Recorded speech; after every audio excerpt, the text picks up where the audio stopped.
दुर्ग में अंतिम संस्कार के लिए कतार, पुणे में अंतिम संस्कार का इंतजार, उज्जैन में चिता जलाने के लिए वेटिंग लिस्ट, भोपाल में चिता जलाने के लिए कम पड़ गई लकड़ियां। जिन लोगों को लग रहा है कि वायरस की सेकेंड वेव उनका कुछ नहीं बिगाड़ पाएगी, उन्हें शहर शहर के शमशान घाटों से आई इन तस्वीरों को गौर से देख लेना चाहिए। ये छत्तीसगढ़ के दुर्ग की तस्वीरें हैं। अनिकेत मुक्तिधाम में कोरोना मृतकों के शवों की यहाँ लाइन लगी हुई है। करीब आधा दर्जन चिताएं एक साथ जल रही हैं और पीपीई किट में शमशान भूमि के कर्मचारी अंतिम संस्कार कराने में लगे हैं। इस तस्वीर को देखकर अंदाजा लगाया जा सकता है कि दुर्ग में किलर कोरोना कैसे कहर बनकर टूटा है। अगर आने वाले दिनों में लोग नहीं संभले तो हालात और ज्यादा बदतर हो सकते हैं। कोरोना की महामारी में शहर शहर शवों का अंबार लग रहा है। ये तस्वीरें महाराष्ट्र के पुणे की हैं। अमरधाम शमशान भूमि में अचानक से इतने शव आने लगे हैं कि अंतिम संस्कार की पूरी व्यवस्था चरमरा गई है। न्यूज नेशन रिपोर्टर श्वेता गोमसे ने कोविड प्रोटोकॉल को फॉलो करते हुए यहाँ से रिपोर्ट भेजी है, जिसे देखकर हैरानी भी होगी और वायरस के खतरे का एहसास भी होगा। तस्वीर आपको दिखा दूं कि यहाँ पर कई लोग इंतजार में हैं कि उनके घर के मृतक के शव को ना यहाँ पर लिया जा रहा है, क्योंकि ये साफ तौर पर कहा जा रहा है कि अभी और इंतजार करना पड़ रहा है। पहले ही 12 घंटे का इंतजार ये लोग कर चुके हैं, लेकिन अब हालात यहाँ पर ऐसे है कि एम्बुलेंस की लाइन ज़रूर है, लेकिन यहाँ पर शव दाह गृह में जगह नहीं है कि बॉडी को किस तरह से अंतिम संस्कार किया जाए। पुणे के शमशान घाट में औसतन हर घंटे 1 से 2 शव पहुंच रहे हैं। व्यवस्था के हिसाब से लोड ज्यादा हो गया है, जिसके चलते शवों के अंतिम संस्कार के लिए परिजनों को 12-12 घंटे की वेटिंग पीरियड दी जा रही है। आपको बता दें, ये लोग हैं कई घंटे से इंतजार करने पड़ रहे हैं कि डेड बॉडीज को जो है लिया जा रहा है, नहीं लिया जा रहा है।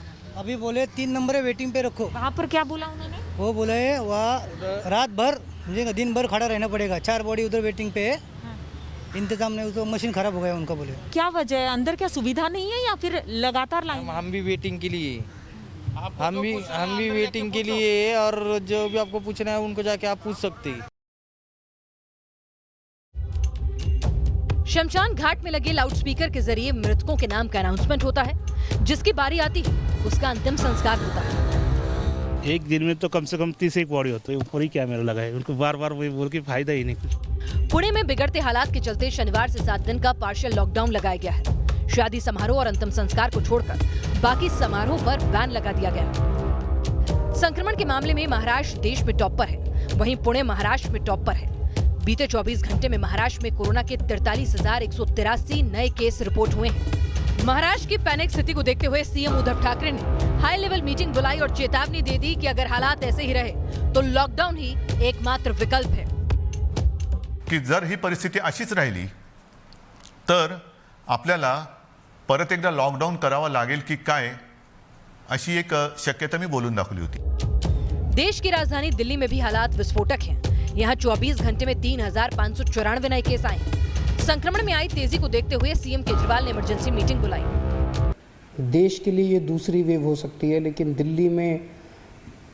दिल्ली के लिए ये चौथी वेव है, चौथी पीक हम लोग एनकाउंटर कर रहे हैं। और दिल्ली में भी पिछले कुछ दिनों से कोरोना के केसेस बढ़ रहे हैं। भविष्य में अगर ज़रूरत कभी पड़ेगी तो मैं आपसे बातचीत करके ऐसा कोई निर्णय लिया जाएगा, लेकिन अभी फ़िलहाल कोई लॉकडाउन करने का सरकार का निर्णय नहीं है, सरकार का विचार नहीं है। राजस्थान में भी कोरोना सुपर एक्टिव मोड में पहुंच गया है। दूसरी लहर में फिक्र बढ़ाने वाली बात यह है कि यहाँ RT-PCR टेस्ट में कोरोना वायरस पकड़ में नहीं आ रहा। जब मरीज का CT स्कैन हो रहा है तब जाकर लंग्स में इन्फेक्शन का पता चल रहा है। राजस्थान में करीब 80% केस एसिम्प्टोमेटिक हैं। RT-PCR टेस्ट कराने पर उनकी रिपोर्ट नेगेटिव आ रही है। ऐसे में एक्सपर्ट चेतावनी दे रहे हैं, इनसे संक्रमण तेजी से फैलने का खतरा है। यानी वो व्यक्ति ये समझता है कि मुझे तो कुछ तकलीफ नहीं है, लेकिन वो 10 आदमियों से 20 आदमियों से मिलता है, तो वो 20 आदमियों को मिलेगा तो कम से कम 10 आदमियों को वो संक्रमित कर देगा। गुजरात के वडोदरा में 2 जुड़वा नवजात में कोरोना डिटेक्ट हुआ है। सायाजी अस्पताल के आइसोलेशन वार्ड में दोनों जुड़वा बच्चों का इलाज चल रहा है। इस अस्पताल में अब तक 5 बच्चों में कोरोना के लक्षण दिखे।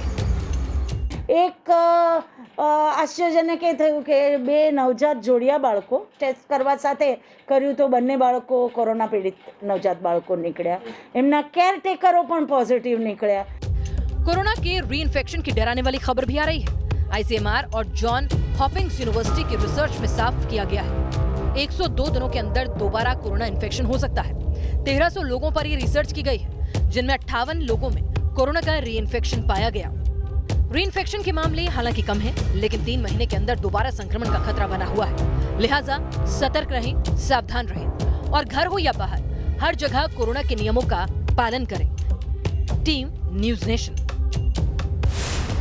न्यूज नेशन पर हम सोमवार से शुक्रवार रोज रात 10 बजे लेकर आते हैं दमदार 10 न्यूज का बिल्कुल नया शो.